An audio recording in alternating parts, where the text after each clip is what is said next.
स्वयं काचे तन्य तत्व महान है। निज का करूं मैं चिंतवन निज का करूं श्रद्धान में। सुधा तुम्हारी देव है जो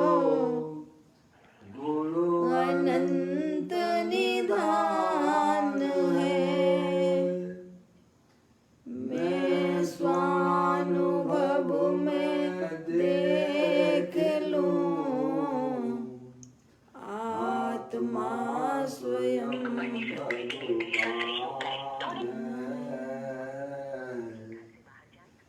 मैं स्वानुभव में देख लूं आत्मा स्वयं भगवान है।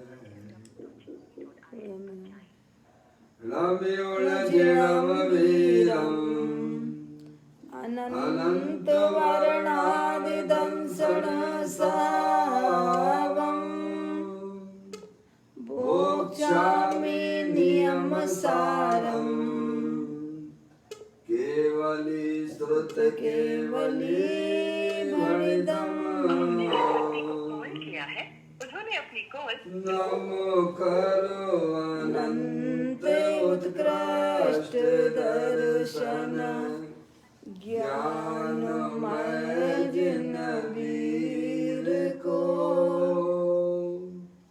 कहो नियम सार सो केवली श्रुत केवली परगतित को।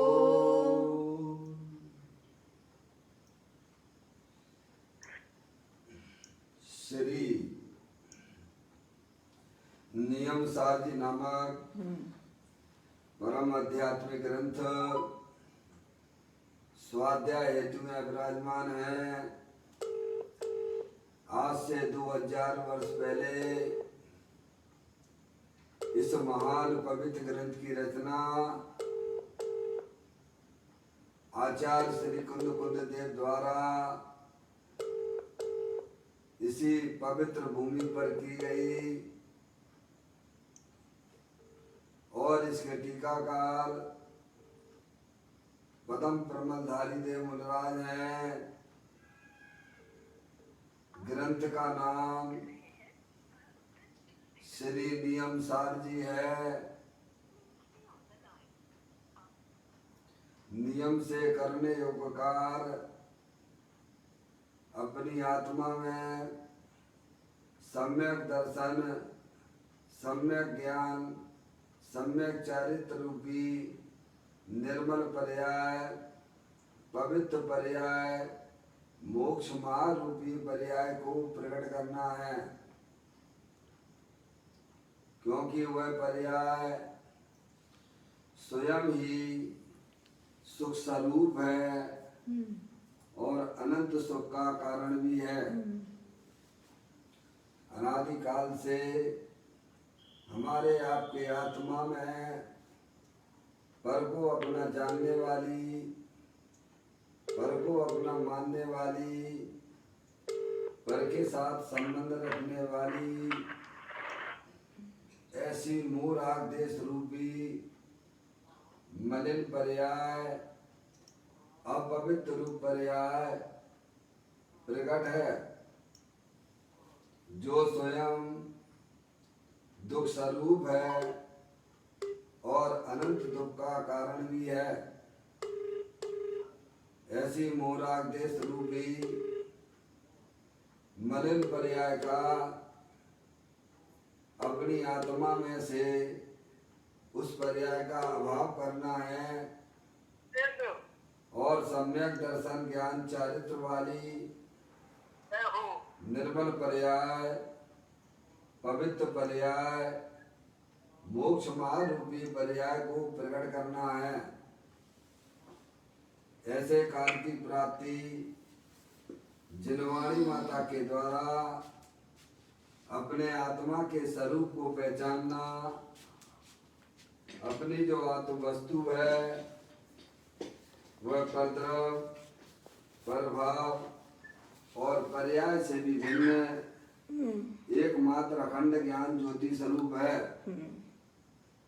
ऐसे गायक प्रभु परमात्मा का मां जलवाणी माता के द्वारा परिचय करके तत्पश्चात शरीर रागादि ये कर्मकृत वस्तुएं हैं, इनका हमारे आत्मा के साथ में किसी भी प्रकार का कोई संबंध नहीं है। इस प्रकार सम्यक भेद ज्ञान पूर्वक शरीर रागादि की रुचि छोड़कर अंदर में जो अखंड ज्ञान ज्योति स्वरूप भगवान आत्मा है उसको ही निज रूप से जानना और उसमें ही अपनी वर्तमान पर्याय को मग्न कराना, उसे ही अरिहंत परमात्मा ने उसे धर्म कहा है। उसकी चर्चा आचार्य भगवंतों ने, मुनिराजों ने एक एक गाथा, उसकी टीका और कलशों के माध्यम से हमें अपने आत्मा के स्वरूप को यहाँ पर समझाया है। देखिएगा, यह परम आध्यात्मिक ग्रंथ है जिसका नाम श्री नियम सार जी है। इसके 7वें अधिकार की चर्चा यहाँ पर हम और आप सब पढ़ रहे हैं, जिसका नाम है शुद्ध निश्चय प्राश्चित अधिकार, जिसके अंतर्गत 119वें नंबर की गाथा का स्वाध्याय चल रहा है। गाथा का प्रारंभिक पाठ करते हुए आचार्य भगवंतों ने किस प्रकार से हमारी आत्मा की पर्याय में शुद्ध निश्चय प्राश्चित वाली पर्याय प्रकट होती है, उसके स्वरूप को यहाँ पर समझाया है। पाठ करता हूँ। निज आत्मा के ध्यान से सब भाव के परिहार की, इस जीव में सामर्थ्य है, निज ध्यान ही सर्वस्व है। आचार्य कुलकुल देव इस गाथा के माध्यम से जगत के समस्त जीवों को यही समझाने का प्रयत्न कर रहे हैं कि अपनी आत्मा के ध्यान से, अपनी आत्मा के आश्रय से यह जीव समस्त प्रकार की पर्याय में होने वाले दुखों का अभाव कर सकता है। इस जीव में ऐसी सामर्थ्य है कि आत्मा अपने गायक प्रभु परमात्मा का अगर आश्रय ले ले तो पर्याय में होने वाले जो मोह राग देश रूपी परिणाम है उनका सबका नाश करके पर्याय में परिपूर्ण पूर्ण पवित्र पर्याय मोक्ष की पर्याय भी प्रकट कर सकता है। इस प्रकार की सुंदर चर्चा आचार्य कुलकुल देव गाथा के माध्यम से बताना चाहते हैं। देखिएगा, गाथा और टीका पढ़ने के बाद यहाँ पर पदम गुरुदेव श्री जी स्वामी जी इसी बात का यहाँ पर खुलासा करते हैं। यहाँ पर रेफरेंस के रूप में यह बात जो है श्रीमद् राजचंद्र जी ने जो अपने ग्रंथों में लिखा है उसको भी यहाँ पर वो पढ़ते हैं। मोक्ष कहो निज शुद्धता जे पामे ते पंथ, समझायो संक्षेप में सकल मार्ग निर्ग्रंथ। कहते हैं सहज शुद्ध आत्म तत्व त्रिकाल है, इसका अवलंबन करने वाला भाव ही सम्यक दर्शन, सम्यक ज्ञान, सम्यक चारित्र है।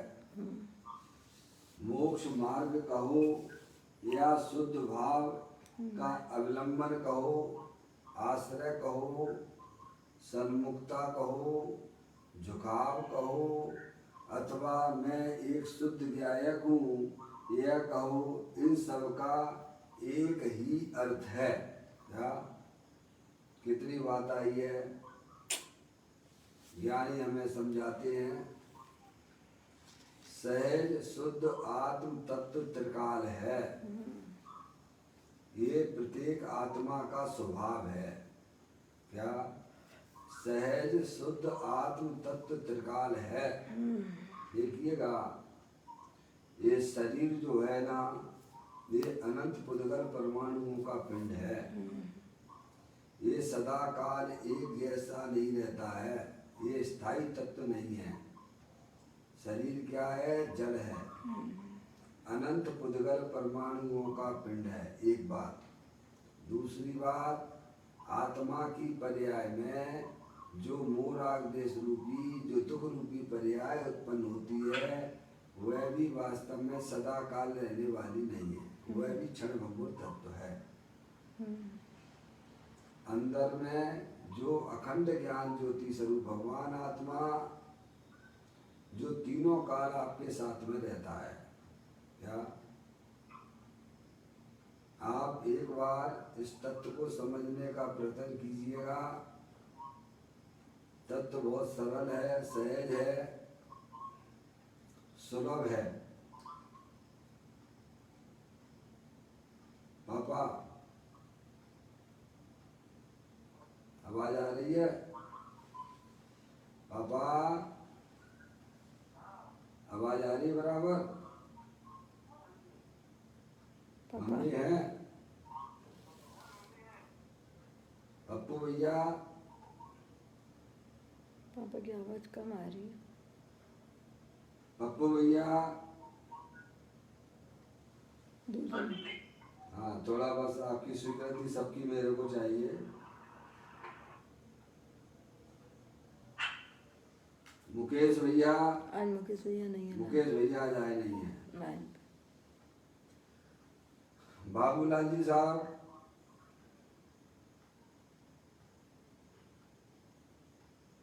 बाबूलाल जी साहब गोवा से अटेंडेंस लगा दो भैया। पारसमणि? जय जगन्नाथ पंडित जी। जय जगन्नाथ। प्रतिभा भाभी? जय जगन्नाथ। डॉक्टर उत्तम चंद जी साहब? डॉक्टर साहब?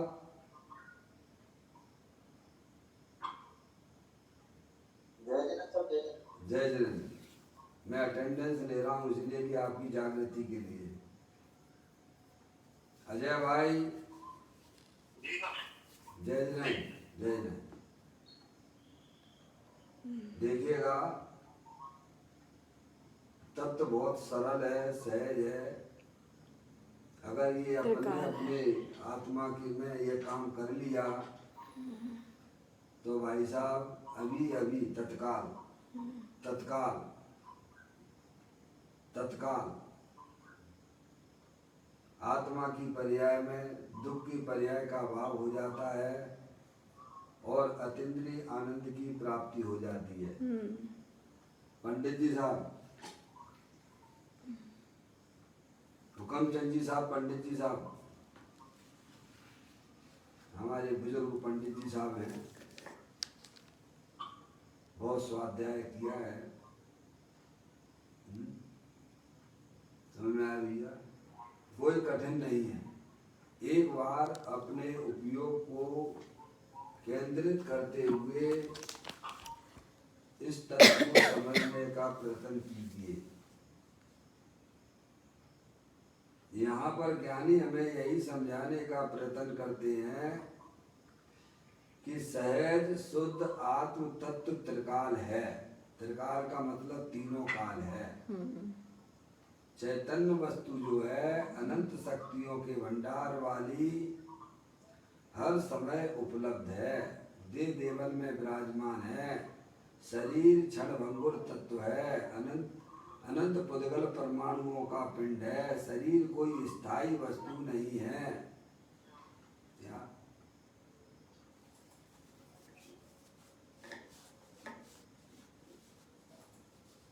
समझ में आ गई भाई?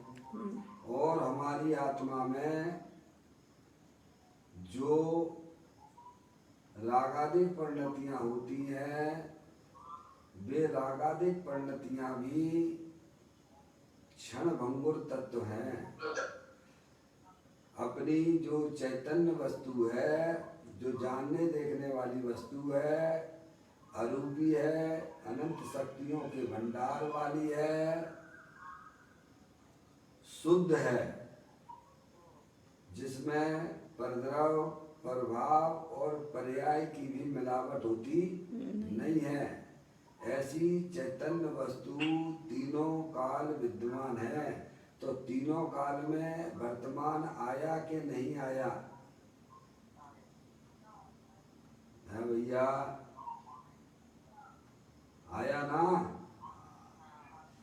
तो भगवान हमें यही समझाने का प्रयत्न कर रहे हैं। कभी भी हमने अपने आत्मा का परिचय नहीं किया है। परिचय के बिना प्रीति नहीं होती है, प्रेम नहीं होता है और समर्पण नहीं होता है। एक बार आप इस मनुष्य पर्याय में हमारा आत्मा आया है तो हमें इस तत्व का परिचय कर लेना चाहिए। इसी में हमारी और आपकी भलाई है। क्या? नहीं तो आत्मा तो हो, आत्मा ही थे और आत्मा ही रहोगे। कभी तुम शरीर हो सकते नहीं हो। पापा, सब तरफ से अपने उपयोग को हटा लीजिए। पंच परमेष्ठी जो बात हमें समझाने का प्रयत्न कर रहे हैं, उसे हमें समझना चाहिए। एकांत, भगवान की तरफ झुक जाना, और भगवान ही सब कुछ है, पर परमात्मा ही सब कुछ है, ऐसा ना समझ लेना। और भगवान हमारा कल्याण करेंगे, ऐसी भी मान्यता अंदर में ना रखना। भगवान ने हमें यह समझाया है, यह बताया है कि प्रत्येक आत्मा स्वभाव से ही भगवान है, अनंत शक्तियों के भंडार वाला है। जो जीव अपने भगवान आत्मा को पहचान कर उसका आश्रय लेता है तो उसकी पर्याय में सम्यक दर्शन, सम्यक ज्ञान, सम्यक चारित्र रूपी निर्मल पर्याय की उत्पत्ति हो जाती है। और वह पर्याय बढ़ती हुई मोक्ष रूपी पर्याय में बदल जाती है।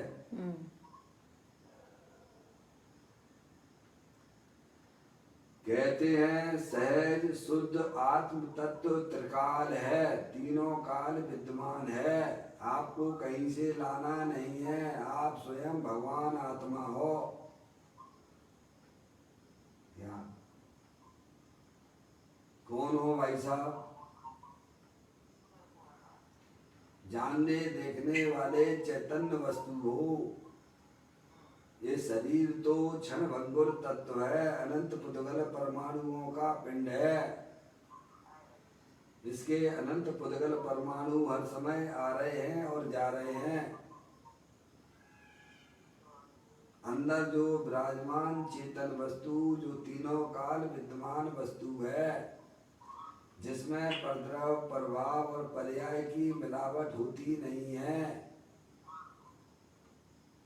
कहते हैं सहज शुद्ध आत्म तत्व त्रिकाल है। इसका अवलंबन करने वाला भाव ही सम्यक दर्शन, सम्यक ज्ञान, सम्यक चारित्र है। क्या है? इसका अवलंबन देखिएगा, अवलंबन लेने वाली पर्याय हुआ करती है। पर्याय के बिना कोई द्रव्य नहीं होता है। जगत में कोई भी ऐसी वस्तु नहीं है जिसकी पर्याय ना होती हो, द्रव्य हो। द्रव्य तो है, पर्याय नहीं है। ऐसी जगत में कोई वस्तु आपके जानने में आती हो तो आप बता सकते हो। अरे बताओ ना भगवान। निर्णय कीजिए, बिना निर्णय के आपको अपना आत्मा मिलने वाला नहीं है। अनादि काल से बिना निर्णय के ही हमारी संसार में ये गाड़ी चल रही है। इसीलिए पर्याय में दुख चल रहा है। दुख का अभाव करना हो, संसार सागर से पार होना हो, वर्तमान पर्याय में आत्मिक आनंद लेना हो तो वस्तु स्वरूप का यथार्थ ज्ञान कीजिए। बेवकूफ बन के नहीं रहना है, समझदार बन के रहिए। बेवकूफ बन के रहोगे तो ऐसे ही जन्म मरण करते रहोगे, दुखी होते रहोगे, जो कि आत्मा का यह धर्म नहीं है। इस जगत में आप एक समझदार व्यक्ति हो, फिर बेवकूफ बन के क्यों रह रहे हो? संसार में जो जीव रह रहे हैं वे सब बेवकूफ हैं, और जितने भी जीव समझदार हैं वे सिद्धालय पे विराजमान हैं।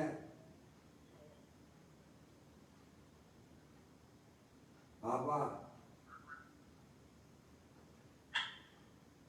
पापा बात समझ में आ रही है भैया? संसार में जो भी जीव रह रहे हैं वे सब बेवकूफ हैं। मोक्ष में जितने भी जीव विराजमान हैं या मोक्ष मार्ग में चल रहे हैं वे सब जीव समझदार हैं।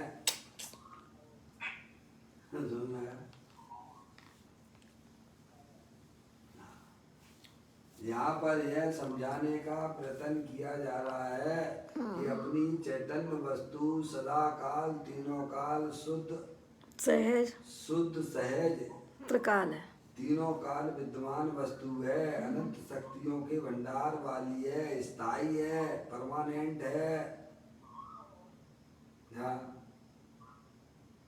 ये शरीर कोई परमानेंट चीज नहीं है, ये तो अनंत पुद्गल परमाणुओं का पिंड है।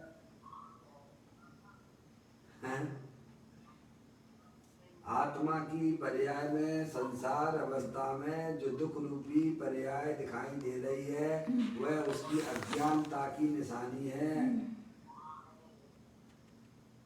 अगर यह आत्मा समझदारी का परिचय दे कि भाई साहब मैं तो चैतन्य वस्तु हूँ, मैं शरीर नहीं हूँ,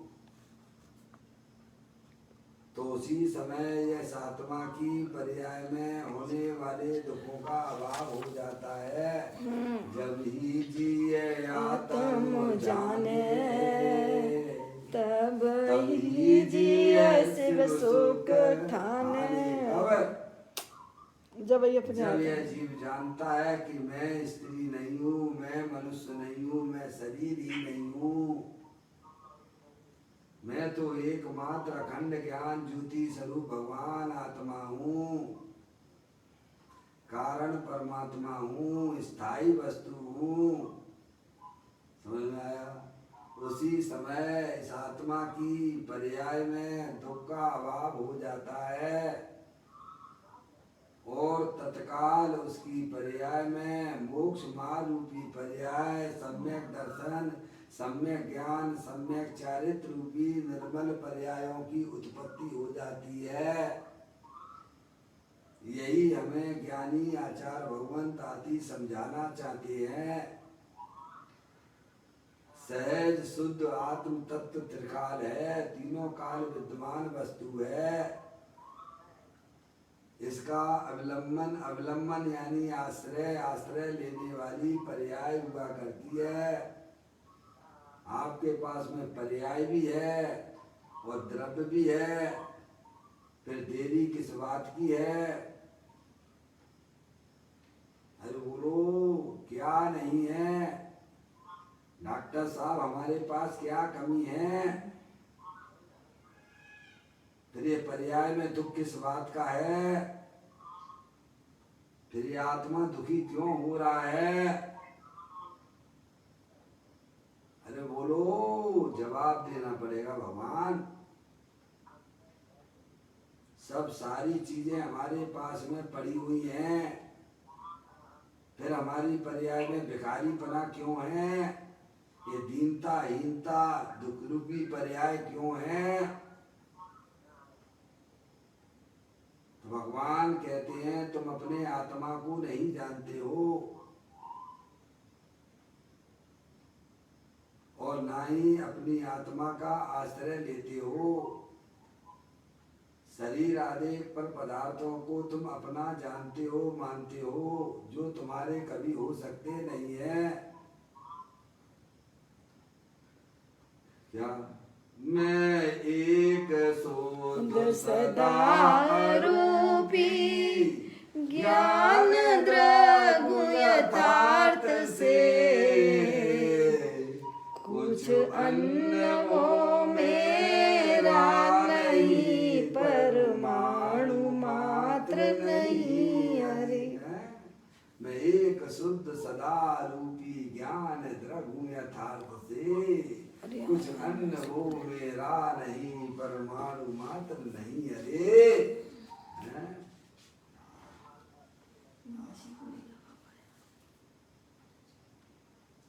क्या कहते हैं भाई? सब चीजें हैं भाई साहब आपके पास में, क्या कमी है? क्या कमी है? सिद्ध भगवान जैसे हो, दे देवल में विराजमान हो, देखो मत देख। पर्याय में होने वाले रागादिक परिणामों को भी ना देख। देखने योग तो अखंड ज्ञान ज्योति स्वरूप भगवान आत्मा है, जो कि शाश्वत है।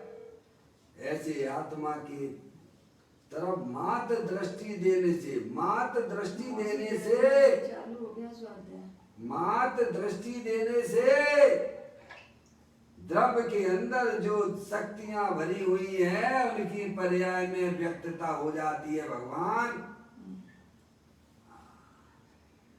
अनंत काल हो गया, इस आत्मा ने अपने आत्मा की दृष्टि ना की, इसीलिए पर्याय में इसके दुख की पर्याय चल रही है।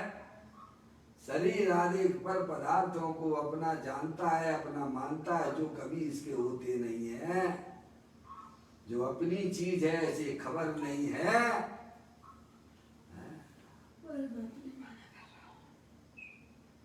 भगवान हमें समझाने का प्रयत्न करते हैं, पंच परमेष्ठी हमको बतलाते हैं।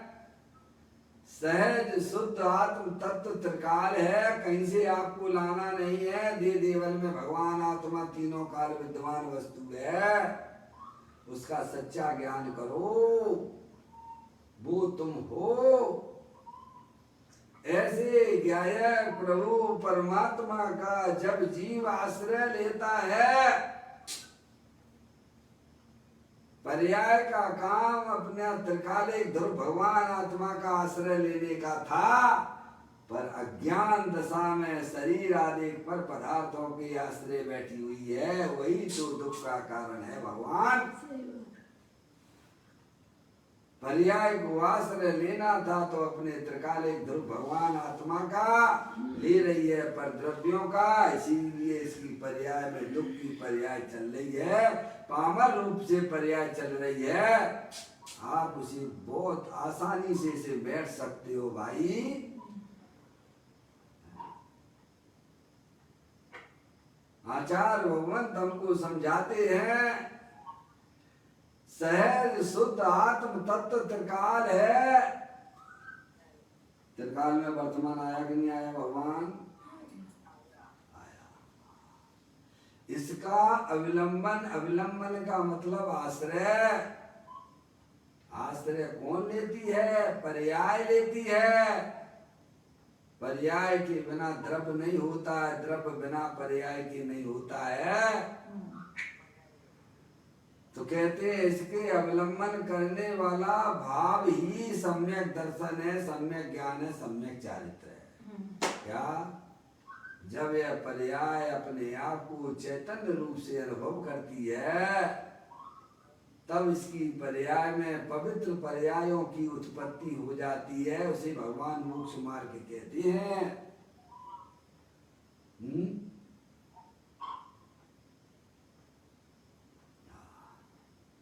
समझ में आया भैया? कहते हैं इसका अवलंबन करने वाला भाव ही सम्यक दर्शन, सम्यक ज्ञान, सम्यक चारित्र है। पर द्रव्यन्यते भिन्न आप में रुचि सम्यक भला है। आप रूप को जाने पनो सो सम्यक ज्ञान कला है। आप रूप में लीन रहे थिर सम्यक चारित सोई। क्या भाई साहब समझ है? समस्त परद्रव्यों से भिन्न अखंड ज्ञान ज्योति स्वरूप भगवान आत्मा में हूँ, ऐसी पर्याय में रुचि हो तो सम्यक दर्शन, सम्यक ज्ञान तत्काल उत्पन्न हो जाते हैं भाई। फिर वह आत्मा अपनी आत्मा की साधना करता हुआ अपनी आत्मा में मस्त होती हुई पर्याय, अरे पर्याय आत्मा के साथ कीड़ा करे उसे भगवान चारित्र कहते हैं। जो पर्याय अपने आत्मा का लक्ष्य करके आनंदित होती है, कीड़ा करती है, उसे भगवान ने चारित्र कहा है। शरीर की क्रिया का नाम चारित्र नहीं है, शुभ भाव का नाम भी चारित्र नहीं है। भगवान जो पर्याय अपने आत्मा में कीड़ा करे है भाई साहब, मस्ती करे, उसे भगवान ने चारित्र कहा है। क्या चारित्र किसे कहना? जो पर्याय अपने त्रिकाले ध्रुव भगवान आत्मा के साथ मस्ती करे उसे भगवान चारित्र कहते हैं। भैया आप रूप में लीन रहे फिर सम्यक चारित्र सोई। सम्यक दर्शन, सम्यक ज्ञान के बिना आत्मा की पर्याय में कभी चारित्र होता नहीं है।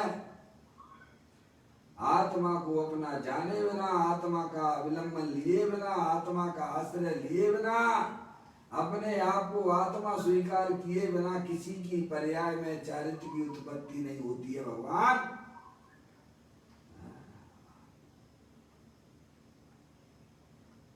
कहते हैं सह शुद्ध आत्म तत्व त्रिकाल है, तीनों काल विद्वान वस्तु है। दे देवल में विराजमान भगवान आत्मा अमूर्तिक है, अरूपी है, असंख्यात प्रदेशी है, अनंत शक्तियों के भंडार वाला है। जितनी शक्तियां सिद्ध परमात्मा के पास में है, उतनी की उतनी शक्तियां वर्तमान में हमारे आत्मा में विद्यमान है। ऐसा तुम अंदर में विश्वास करो। ये पंच परमेष्टि के यहाँ से आई हुई बातें हैं।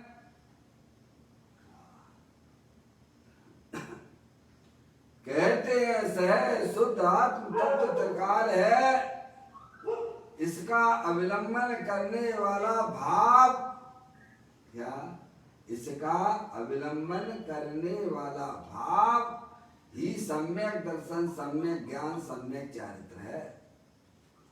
आचार्य कुंदकुंद देव ने 186वें नंबर की गाथा समय सारे में भी यही बात समझाई है।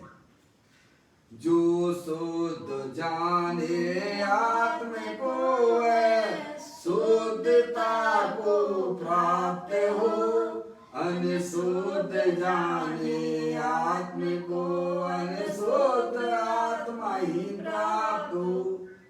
जो ऐसा जीव जानता है कि मैं वर्तमान में ही शुद्ध हूँ, अनंत शक्तियों के भंडार वाला हूँ, उस जीव की पर्याय में पवित्र पर्याय शुद्ध पर्यायों की उत्पत्ति हो जाती है। इतना सरल जैन दर्शन है भगवान, कभी सुना नहीं है। शरीर की क्रिया को धर्म माने बैठे हुए हैं।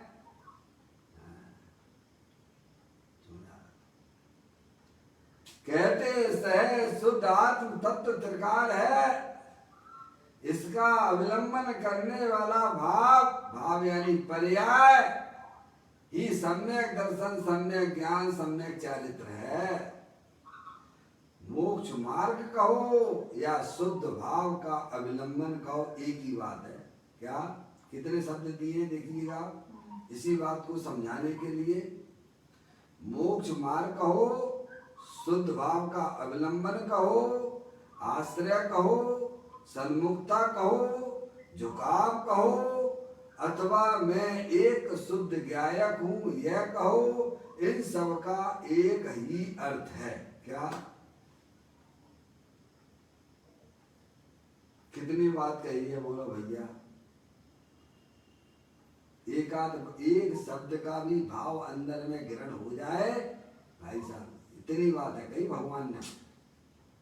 क्या आत्मा की पर्याय में जो सम्यक दर्शन ज्ञान चारित्र वाली निर्मल पर्याय की उत्पत्ति होती है उसे आप मोक्ष मार्ग कहो एक बार, या शुद्ध भाव का अवलंबन कहो। शुद्ध भाव है ना आत्मा, वस्तु, चैतन्य, अखंड ज्ञान ज्योति स्वरूप, उसका आश्रय करने वाला कहो, या उसकी सन्मुखता कहो।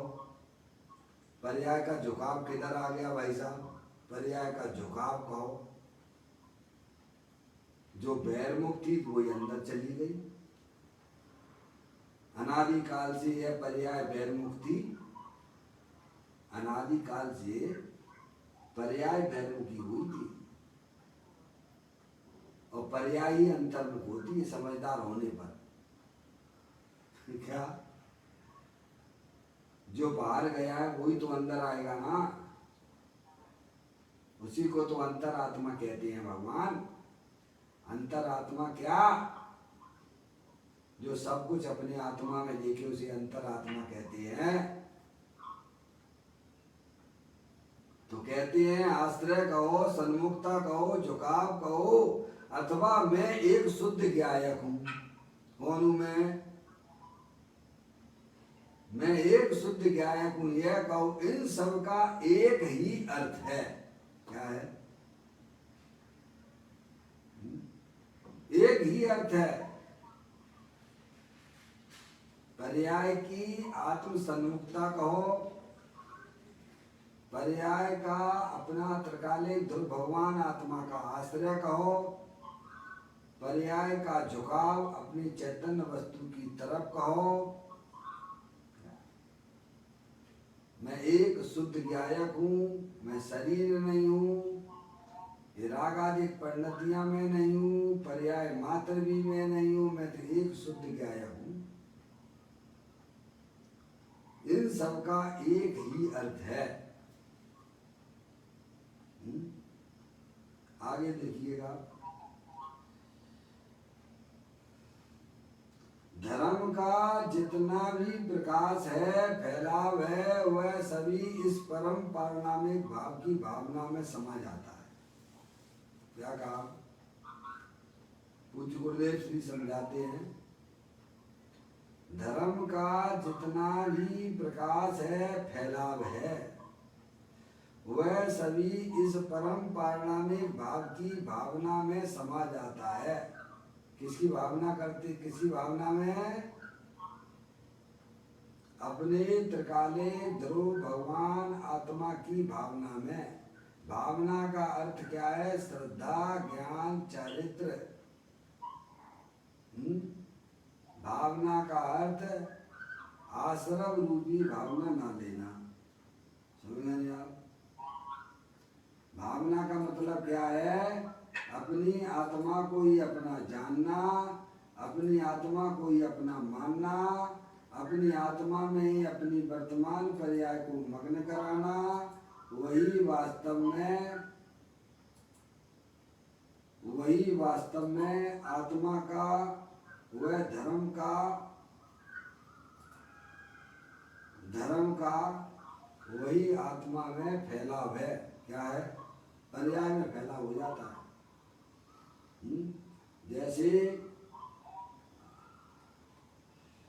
जैसे आपके बर्तन में पानी है और उस पानी को आप समुद्र में डाल दो तो वह पानी बर्तन का पानी नहीं कहलाता है, वह पानी तो एक विशाल समुद्र हो जाता है। क्या हो जाता है?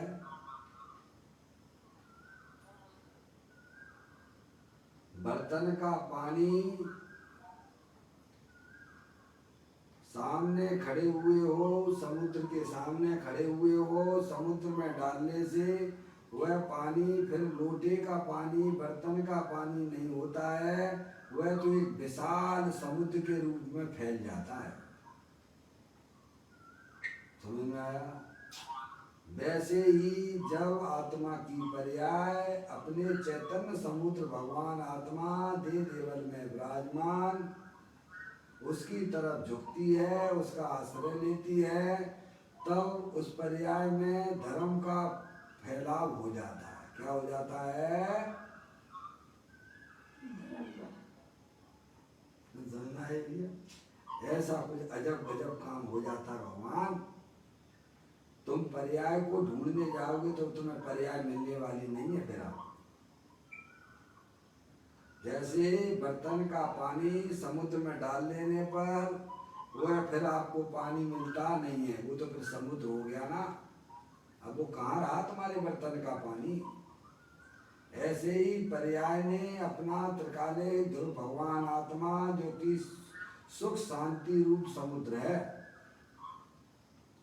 जब पर्याय अपने त्रिकालिक ध्रुव भगवान आत्मा की तरफ झुकती है तब वह पर्याय में भाई साहब ज्ञान आनंद का फैलाव हो जाता है। क्या हो जाता है? उसी को भगवान कहते हैं धर्म।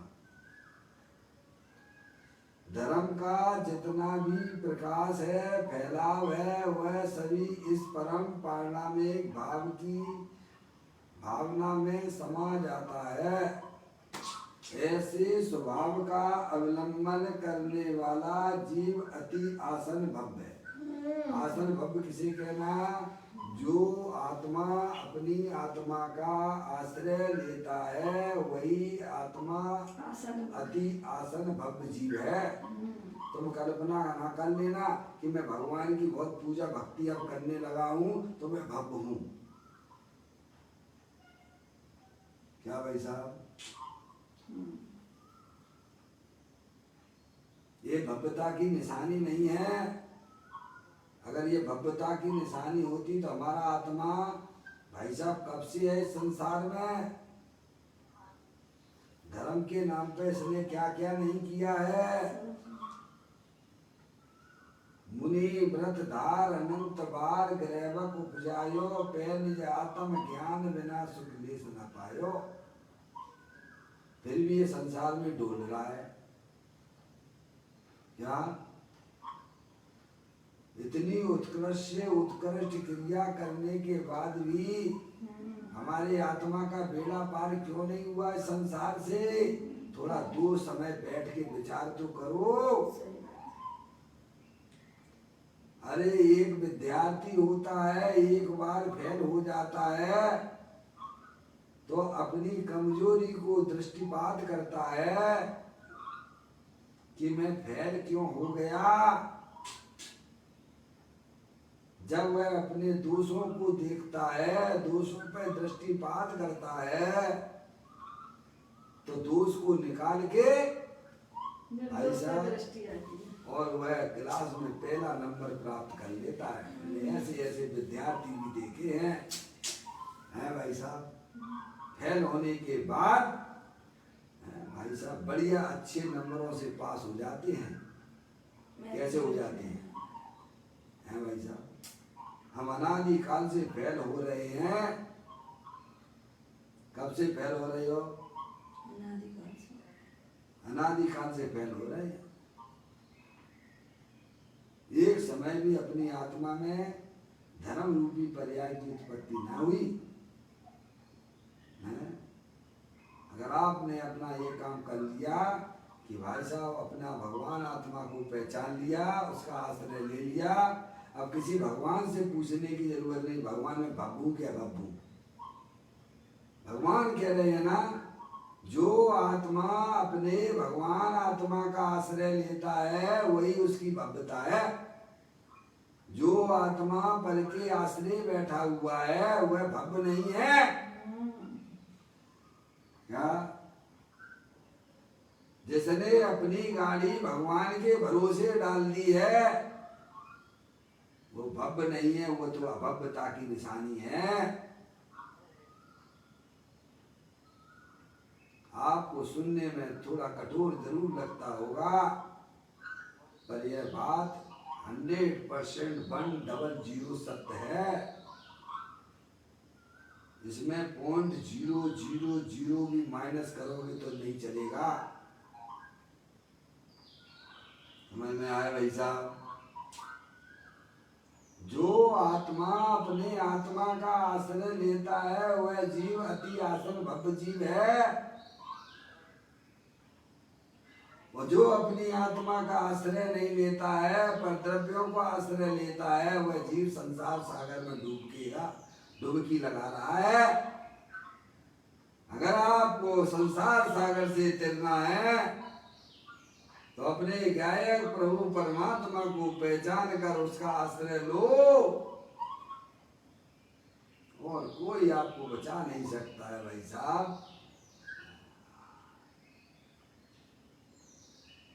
कहते हैं धर्म का जितना भी प्रकाश है, फैलाव है, वह सभी इस परम पारणामिक भाव की भावना में समा जाता है।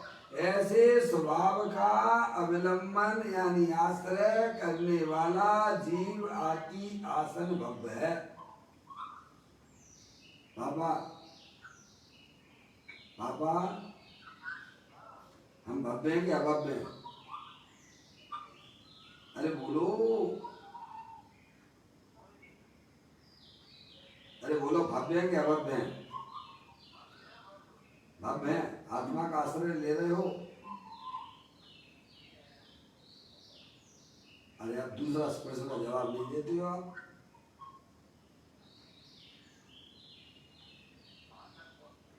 हैं? क्या अति आसन भव्य हैं? अति आसन भव्य समझते हो? 2-4 भव्य में तो कैसे में मुक्ति हो जाएगी। बाकी समझ में आया भैया? डॉक्टर साहब, बाबूलाल जी गांधी जी, भव्य हूं कि अभव्य हूं? अरे भव्यता तो जब प्रकट होगी जब तुम अपनी आत्मा का आश्रय लोगे तो भव्य कहलाओगे। वैसे कल्पना करके ना बैठ जाना कि मैं तो भव्य हूँ भाई साहब, मैं तो रोज ना भगवान आत्मा की बातें सुनता हूँ।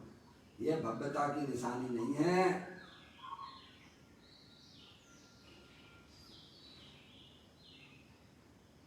पद्मनंदी आचार्य देव ने अपने ग्रंथ में यह बात भी लिखी है कि जो जीव है, पद्मनंदी आचार्य ने पद्मनंदी पंचविंशति का नाम है, उन्होंने यह बात भी लिखी है कि जो अपने आत्मा की चर्चा प्रसन्न चित्त से सुनता है वह जीव भी भव्य है। या प्रसन्न चित्त से सुनता है, आनंदित होकर सुनता है, वह जीव भी भव्य ही है। लेकिन अभी अपने आत्मा का अवलंबन नहीं लिया। लेकिन भाई साहब प्रसन्नता होना चाहिए। सही बात है जैसे हम गाय का दूध लगवाने जाते हैं, बच्चा जो है ना, दूर से हमारी गाड़ी की आवाज़ सुन लेता है, अब फिर उसे इतनी बेचैनी होती है कि भाई साहब बस ये गले का फंदा जल्दी हटाओ यहाँ से, क्या मैं अपनी माँ के पास जाने वाला हूँ।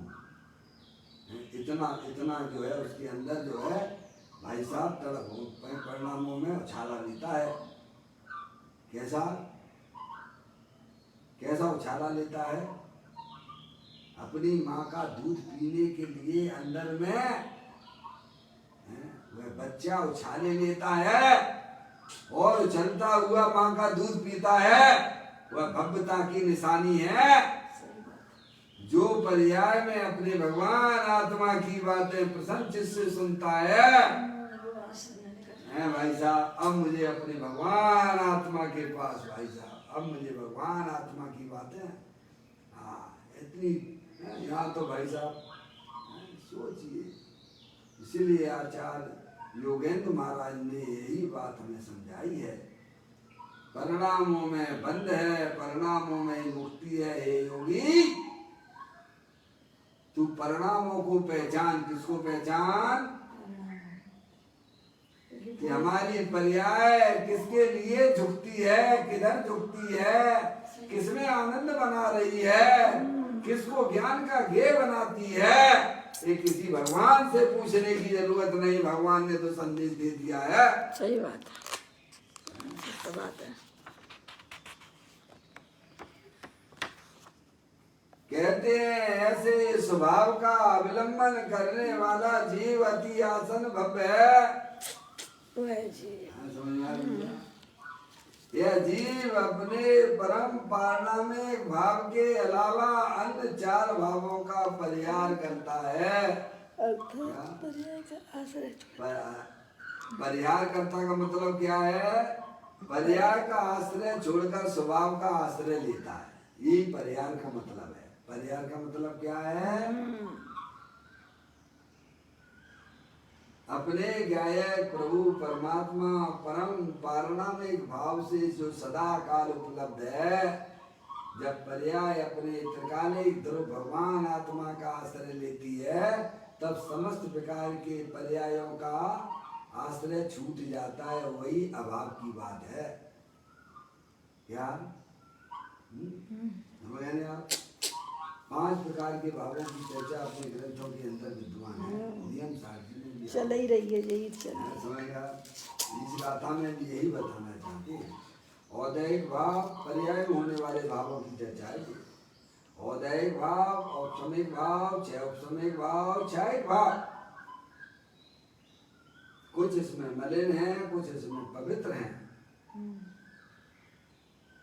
तो कहते हैं जब ये आत्मा परम पवित्र है, जब पर्याय अपने गायक प्रभु परमात्मा का आश्रय लेती है, तो समस्त भावों का अभाव परिहार हो जाता है, यानी पर्याय का आश्रय छूट जाता है। क्या हो जाता है?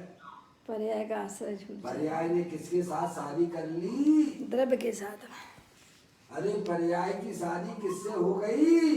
द्रव्य से, स्वभाव से। अपने त्रिकालिक ध्रुव भगवान आत्मा से हो गई भैया। अब वो पर्याय नहीं है, वो तो द्रव्य है। इस विश्व में सर्वोत्कृष्ट अगर कोई वस्तु है, सर्वशक्तिमान अगर कोई वस्तु है, तो अपना चैतन्य वस्तु है। उसका जब पर्याय आश्रय लेती है, उसकी दृष्टि करती है। अरे लौकिक में भी भाई साहब कमजोर लड़की विश्व के पहलवान के साथ उसकी शादी सगाई पक्की हो जाती है, तो उसकी चाल ढाल बदल जाती है। समझ में आया भैया? यह भगवान कहते हैं, अपनी अनंत शक्तियों के भंडार वाला भगवान आत्मा, देह देवल में विराजमान अनंत शक्तियों के भंडार वाला,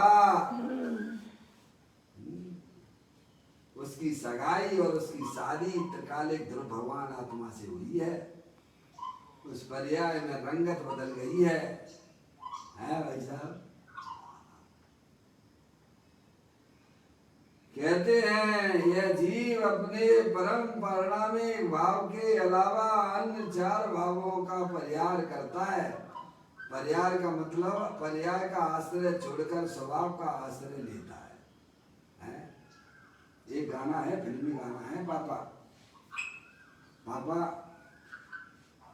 एक फिल्मी गाना है, आपने सुना भी होगा, हैं? मैं बोल रहा हूँ तब आएगा ध्यान में पापा को। हैं?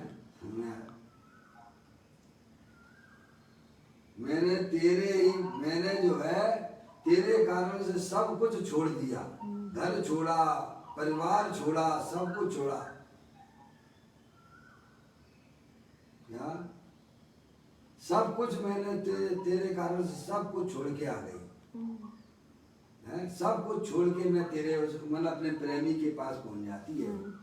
क्या लड़कियां ऐसी करती कि नहीं करती है? अज्ञान दशा में ऐसा कदम उठाती कि नहीं उठाती हैं? परिवार को भी छोड़ देती हैं, घर भी छोड़ देती हैं, किसके खातिर? प्रेमी के खातिर। अरे बोलो, प्रेम का रोग बड़ा हैं? मैं सब कुछ तेरे कारण से छोड़ के तेरे पास आ गई। ऐसे ही पर्याय कहती है कि मैं तो सब कुछ छोड़ के प्रभु अंदर में बैठा हुआ भगवान आत्मा के पास चली गई। बस हैं भाई साहब, ऐसी पर्याय की स्थिति हो जाती है। पर्याय समस्त परद्रव प्रभाव पर्याय का आश्रय छोड़ती हुई अपने अंदर में बैठा हुआ उसका पति प्रेमी उसके पास चली जाती है। उसे भगवान धर्म कहते हैं। पापा ऐसी पर्याय की स्थिति हो जाती है। पर्याय में पर्याय का आश्रय छोड़कर स्वभाव का आश्रय लेता है, इसीलिए उसे पाप अठवी पावक। पाप अठवी पावक का मतलब क्या है? शुभ अशुभ भाव रूपी जंगल को जलाने वाली अग्नि कहा है। क्या है? शुभ अशुभ गाथा में आया है पाप अठवी पावक, अर्थात शुभ अशुभ भाव रूपी जंगल को जलाने वाली अग्नि कहा है। इस प्रकार शुद्धात्मा के ध्यान से ही समस्त प्रभावों का परिहार हो जाता। काय के आश्रय से? शुद्धात्मा के आश्रय से। शुद्धात्मा के ध्यान से कहो या शुद्धात्मा के आश्रय से कहो, एक ही बात। ज्ञान के बिना ध्यान होता नहीं है। जो ध्यान के शिविर लगाए जाते हैं उन्हें सबसे पहले अपनी आत्मा का ज्ञान उन्हें कराना चाहिए, आत्म वस्तु का ज्ञान कराना चाहिए। ध्यान से पहले ज्ञान कराना चाहिए। ज्ञान के बिना ध्यान होता नहीं है। अगर वह ध्यान कराया जाएगा तो बात ध्यान बौद्ध ध्यान में बदल जाता है। समझ में आया? शुद्धात्मा के ध्यान से ही समस्त प्रभावों का परिहार हो जाता है। क्या? ध्यान यानी एकाग्र चिंता निरोधो ध्यानम। एकमात्र अपने शुद्धात्मा का आश्रय लेने से पर्याय में होने वाले समस्त प्रभावों का परिहार हो जाता है। तथा ऐसा होने से 5 महाव्रत, 5 समिति, 3 गुप्ति, प्रायश्चित, प्रत्याख्यान, आलोचना इत्यादि सभी शुद्धात्मा के ध्यान में समाहित हो जाते हैं। समझ नहीं आया? आगे देखें, चैतन्य के अवलंबन से ही संपूर्ण दिन शासन खड़ा है। क्या भाई साहब? काय के अवलंबन से खड़ा है? चैतन्य के अवलंबन, अपने आत्मा के अवलंबन। पंच परमेष्ठी है। पंच परमेष्ठी है कि नहीं है? बोलो भगवान है कि नहीं है? है। वे किसके आश्रय खड़े हुए हैं? अपनी आत्मा के आश्रय से। अरे बोलो, पंच परमेष्ठी किसका आश्रय लिए हुए हैं? अपनी आत्मा का। सब पंच परमेष्ठी अपनी आत्मा का आश्रय लिए हुए हैं। आपके पास में है कि नहीं वो आत्मा? है, मैं स्वयं ही हूँ। हम क्या कर रहे हैं? बाका आश्रय न लेगा विषयों के आबा में खड़े हुए हैं भाई साहब। तो इससे पूछे, भगवान से पूछे। तुम्हें खुद भगवान, तुम्हें बता दो ना भगवान। सही बात है। भगवान से क्या पूछते? तुम खुद ही भगवान हो, किसका आश्रय लिए बैठे हो? सहयोगी भावों का आश्रय लिए घूम रहे हैं चैतन्य का। कहते हैं चैतन्य के अवलंबन से ही संपूर्ण जन शासन खड़ा है। वीतरागी पंथ चैतन्य के अवलंबन से ही होता है। कौन सा? मोक्ष का पंथ। वीतरागी पंथ, तो आनंद का पंथ। वीतरागी पंथ यानी आनंद का मार्ग। दो रास्ते गए हुए हैं,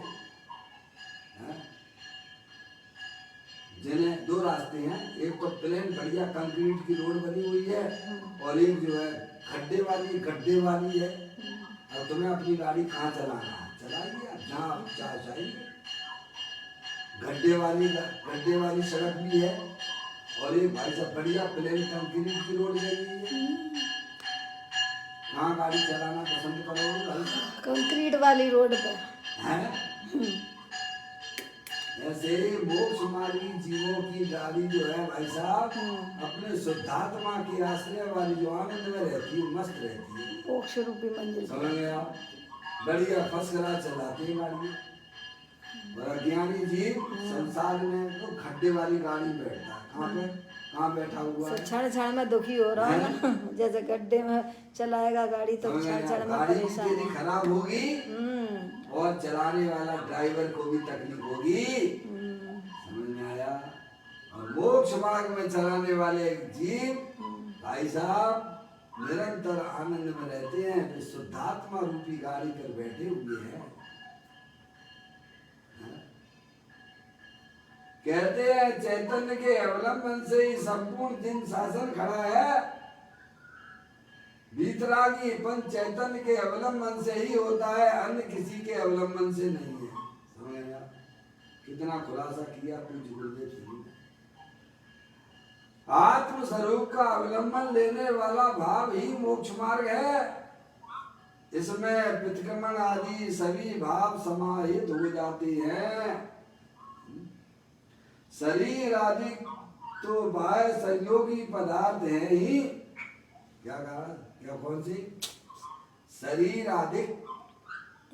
आदि में सब तो बाह्य संयोगी पदार्थ है ही। रागादि विकारी भाव भी स्वभाव से बाह्य है। क्या? शरीर आदि बाह्य है, बाहर है ना, आत्मा से बाहर है ना। आत्मा मूर्तिक है, अनंत शक्तियों के भंडार वाली है। हैं? ये शरीर के अंदर है, आत्मा के अंदर है, शरीर के बाहर है। बोलते भी नहीं हो आप लोग। शरीर आत्मा से बाहर है। जब शरीर ही आत्मा से बाहर है तो स्त्री पुत्र आदि कैसे अंदर होंगे तुम्हारे? तो सबको अंदर में बिसाए बैठे हुए हो। का भगवान कहते हैं जब शरीर ही तुम्हारा नहीं है तो स्त्री तुम्हारी कहाँ से हो गई, पुत्री तुम्हारी कहाँ से हो गई, बाहर के चेतन अचेतन पदार्थ तुम्हारे कहाँ से हो गए? 24 घंटा अपनी आत्मा में किनको बसाए के बैठे हो? ये लड़का मेरा है, लड़की मेरी है। भगवान कहते जब तुम्हारा शरीर ही तुम्हारा बाहर है तो आने की कहाँ बात है? बोलो हमारी पर्याय में क्या स्थितियां बन रही है? हम तो शरीर को अंदर बैठे हुए हैं और शरीर से बाहरी पदार्थों को भी अंदर में बैठाले हुए हैं। और जो अपना है बास है बेमुख है। क्या बताओ? और सुखी हो बचा रहे हैं। कैसी मति पे ब्रह्म भाई है। अरे शरीर की बातें तो छोड़ो, आत्मा में होने वाले विकार आदि मोह आदेश के परिणाम वे भी आत्मा से बाह्य हैं। एक समय की बात पर क्या कह रहे भगवान? कहीं भगवान की वाणी नहीं सुनी है? सुनी है तो इस कान से सुनी, उस कान से निकाल दी है। सोते सोते सुनी है तो क्या भगवान की वाणी सुनी तुमने? कहते हैं शरीर आदि तो बाह्य संयोगी पदार्थ है ही। राग आदि विकारी भाव भी स्वभाव से बाह्य है, बाहर है। वे तुम्हारे आत्मा के अंदर प्रवेश नहीं करते हैं भगवान। और भी सुन लीजिए कि एक समय की व्यक्त पर्याय भी त्रिकाली स्वभाव से बाह्य है। क्या कहा भगवान? क्या क्या कह दिया? पंडित जी साहब, हुकमचंद जी साहब,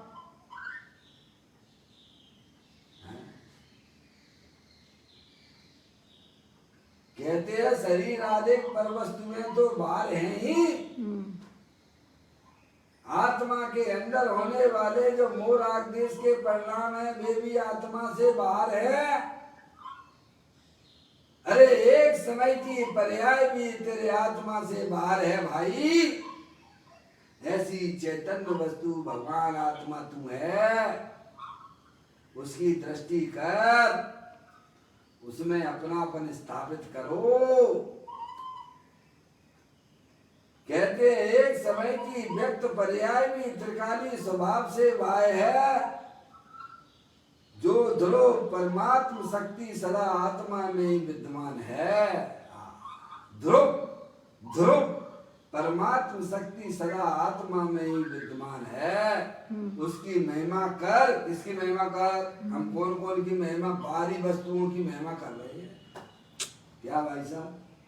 शरीर की महिमा है, चेतन अचेतन पदार्थों की महिमा में अपना समय बर्बाद कर रहे हो भाई साहब। सही बात है। और नहीं तो थोड़ा बहुत पुण्य पर्याय में हो गया भाई साहब। पहले हम जो है का समय जो है पहले हमारा जीवन बेकार था और शुभ भाव में अब भगवान की पूजा भक्ति करने लग गए हैं, तो अब उसकी महिमा में गा रहे हो, राग आदि में टक गए हो। ज्ञानी तो पर निर्मल पर्याय की तरफ भी नहीं देखते हैं, क्योंकि वह निर्मल पर्याय आत्मा के आश्रय से भी उत्पन्न होने पर भी वे निर्मल पर्याय की भी महिमा नहीं करते हैं। अरे महिमा उसकी करते हैं जिसके आश्रय से मोक्ष मार्ग की पर्याय प्रकट हुई है। ऐसी चैतन्य वस्तु ही महिमा करने योग्य है। बस अपना एक आत्मा ही महिमा करने योग्य। जहाँ निर्मल पर्याय की भी महिमा नहीं की जा रही है, अपने त्रिकालिक ध्रुव भगवान आत्मा की महिमा की जा रही है, वह लाख की महिमा और शरीर से बाहर पर वस्तु और शरीर की महिमा कौन करे? सही बात है। कहते हैं शरीर आदि तो बाह्य संयोगी पदार्थ है ही, रागादि विकारी भाव भी स्वभाव से बाह्य है। एक समय की व्यक्त पर्याय भी त्रिकाली स्वभाव से बाह्य है, जो ध्रुव परमात्म शक्ति सदा आत्मा में विद्यमान है, उसकी महिमा कर। किसकी महिमा कर? अपने चैतन्य का धर्म है। जैसे स्त्री का धर्म है अपने पति की महिमा करे, पर पुरुषों की महिमा ना करे तो वह सती पति कहलाती है, सती पत्नी कहलाती है। समझ में आया? पर पुरुषों की जो महिमा करती है वह सती नहीं कहलाती है भगवान। ऐसे ही पर्याय का धर्म है कि अपने चैतन्य स्वरूपी भगवान आत्मा पति उसकी महिमा करे। किसी महिमा करे? जो परद्रव्यों की महिमा करते हैं, शरीर की महिमा करते हैं, पर्याय में होने वाले पुण्य परिणामों की महिमा करते हैं, ये सब घोर संसारी जीव है भाई।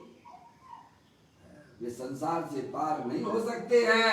जो अपने चैतन्य स्वरूपी भगवान आत्मा की महिमा करते हैं वे सब जीव मोक्ष मार्गी कहलाते हैं।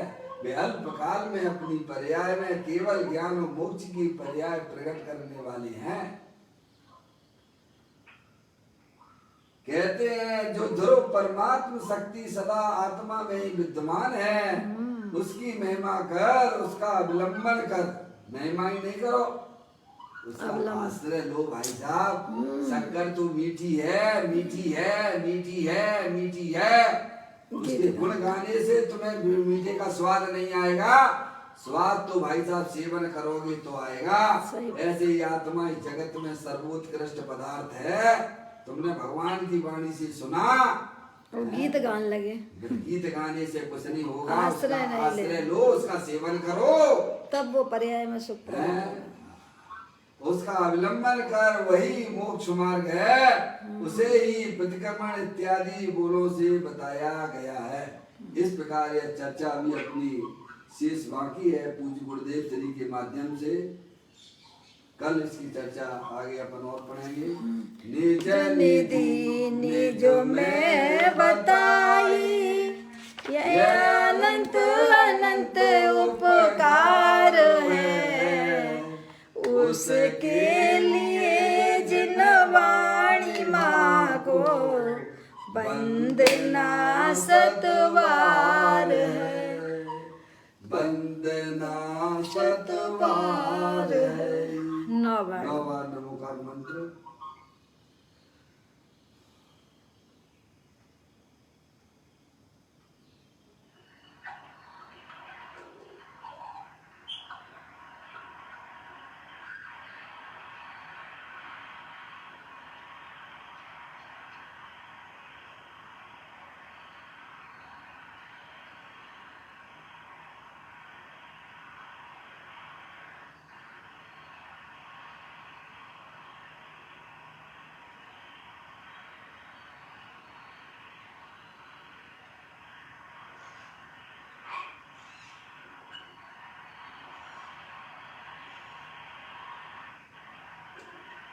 बोलो द्वादशांग जलवाई माता की जय।